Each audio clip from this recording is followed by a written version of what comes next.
Semua dah upgrade ke belum? Aduh, tiba-tiba tuan-tuan, tiba-tiba keluar satu statement baru guys. Rakyat layak dapat subsidi RON 95 sebanyak 300 liter sebulan.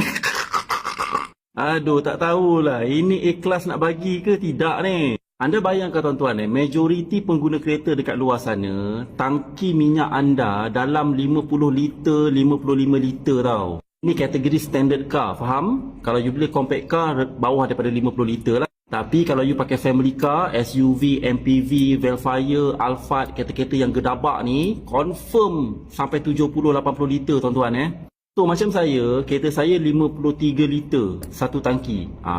Saya tuan-tuan bawa kereta satu bulan, bukan travel jauh pun. Ulang alik kerja, adalah over the weekend outing sikit-sikit dengan family.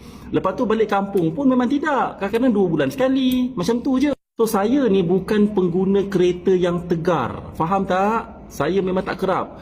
Saya pergi balik kerja pun satu hari 50 km je. Tahu tak berapa banyak saya spend untuk minyak saya? Saya spend 5 tangki minyak full. Satu bulan saya 5. Kadang-kadang tuan-tuan boleh pergi sampai 6. Itu untuk penggunaan biasa tau. Bukan untuk bisnes bukan untuk transport barang ke, logistik ke, Lalamove ke, Grab ke, tidak Saya ni pengguna yang normal, faham? So consider 300 liter ni adalah jumlah minimum penggunaan kebiasaan orang Malaysia pada kadar pembawaan kereta yang paling minimal. Faham tak?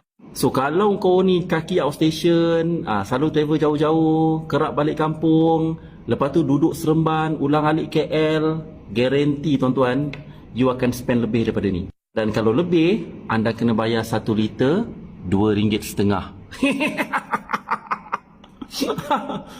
So anda faham tak? Yang kau dapat pengurangan 6 sen seliter tu, sebenarnya kalau compare dengan yang sebelum ni, RM2.5, RM2.5 tu tak ada limit. End up dia sama je, faham? Saya bukan nak kecam inisiatif kerajaan ni, tapi kenapa tak declare benda ni daripada awal?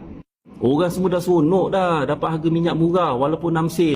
Tapi kalau end up dia macam ni tuan-tuan, aduh, pusing-pusing sama je. Percayalah cakap saya, kalau sebelum ni you gunakan minyak RM2.5 pada harga yang sekarang ni tuan-tuan, kan, kalau kau ni jenis pengguna kereta yang ekstrim, sebenarnya yang sekarang ni jauh lagi jimat berbanding tolak 6 sen tapi ada limit 300 liter. Tak percaya? Tunggu je lah. Okay tuan-tuan, cukup sesi rage bait pada hari ini.